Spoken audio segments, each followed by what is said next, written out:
All right, Saagar, what's on your radar? Well, Hillary Clinton is famous for a lot of things. One of them is holding on to a grudge, and the other is refusing to take responsibility for her own failings. And she displayed both of those characteristics in fine form in a very strange appearance on the Howard Stern show yesterday, when she told the radio host that she is still, quote, disappointed that Bernie Sanders held off on endorsing her in the 2016 presidential primary. She wouldn't go so far as to say that she was upset, but she noted that she hopes he doesn't do it again to whoever gets the nomination, because once is enough and we have to join forces. When Stern interjected that Bernie could have endorsed her quicker, she said that he could have and that he hurt me. There's no doubt about it. He hurt me. Not exactly a new soundbite for Clinton, who said the same back in 2017.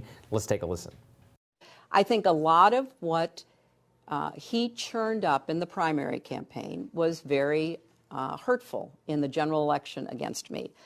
And I see him doing the same thing. I see him, with his supporters. He doesn't disown the things they say about, some of my favorite Democrats, people like Kamala Harris, who is out there speaking up and speaking out, and she's being attacked from the left. Enough. This is classic Hillary Clinton. It goes way beyond any beef with Bernie Sanders. Look at the hubris of somebody who thinks that her main opponent and rival should simply bend the knee and lend their organization to her disposal, when so much of his campaign was centered on her failures as a candidate. Hillary is a bitter, bitter person. She waded back into the Democratic primary to take a cheap shot at Tulsi Gabbard for daring to step away from the DNC and endorse Bernie, and she really quite kept taking another shot at Sanders for waiting a month to endorse her. The reality of this situation is she has absolutely nobody to blame but herself for her failures. Look, I don't have a dog in this fight, but the reason that I even wanted to highlight this is because Hillary's attitude represents a much broader trend amongst the establishment here in D.C. after the 2016 presidential election. Everything about that outcome is an aberration, a specific moment of time where some really crazy stuff happened that has nothing to do with the underlying problems of the American economy, and ergo, who is to blame?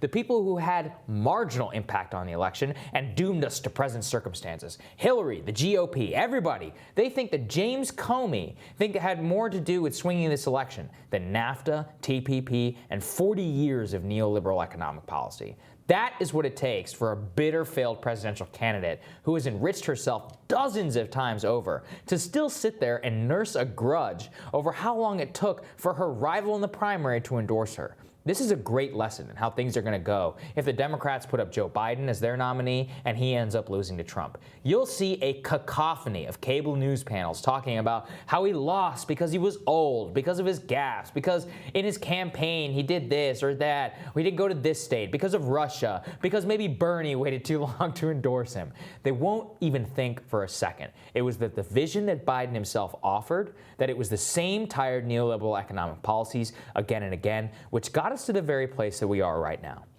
My response is buckle up, because that's where it looks like things are going to trend, and just thank yourselves that Biden at least is a more agreeable person than Hillary. So, he gets angry though. Have you seen him in those moments when he gets challenged? He gets snippy. He mostly gets angry at the right and Fox News whenever they dare to ask him a question. When anyone, or a young protest, anyone who challenges him, he loses his mind. Go vote for Trump then. Yeah.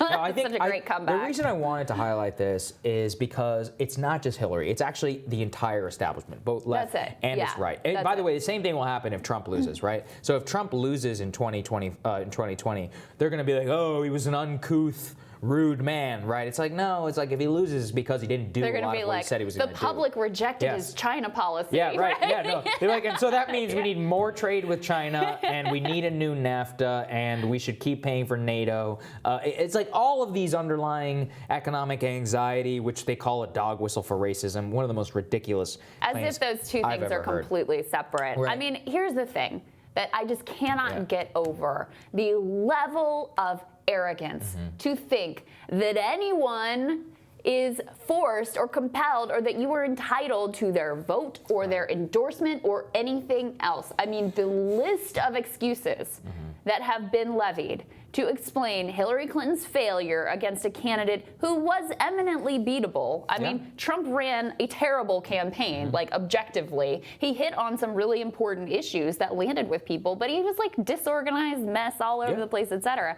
This guy was beatable, and yet she didn't campaign well, and even more to the point, I fixate on this, like, she didn't go to Michigan. The thing is, if she had gone to Michigan, they wouldn't have liked her there anyway. Nope. The problem was her and her policies and what she represented of 30 years of neoliberal establishment failure that led to the rot and the decline of so much of this country. That was the core thing. I mean, I remember thinking during the campaign, like, okay, if I was on that team, what would I advise her? I'm like, I don't freaking know. Yeah. Because the product itself it's bad. Is the problem. You can't sell a bad product. And it's not Susan Sarandon's fault. It's not Bernie Sanders' fault, et cetera, et cetera. Yeah. But yeah, you're exactly right. If Joe Biden loses to Trump, they're going to blame Bernie all over again. Because God forbid you have a primary and you raise issues. Right, and now that's like I said with Trump. If he loses, they're going to say it's because of this crazy economics and his uncouth attitude. And so they're like, that's why we need to cut taxes again and go back to the roots of the GOP. And then they're going to lose. Right. That's exactly what's going to happen. I mean, it's just the excuse making after excuse making. They always can find a way to wedge that in there because they don't want to deal with their own failures. And this is not going away. This is something that I try and emphasize all the time. I mean, the failures of this country are only ripping it even more and more from the inside out. And if you think it's bad now, wait 10 years if we don't do anything about it. You know what would be amazing? Yeah. If Sanders won the nomination and then he makes Hillary campaign for us. That would be only in places that don't matter, obviously, but can you imagine? Send her to like South Dakota. Next up on Rising, Iowa is just months away, and the major candidates have already started organizing, of course, for Super Tuesday. Sanders campaign co-chair Nina Turner, she describes the candidates' strategy and all that, the latest 2020 news. That's next.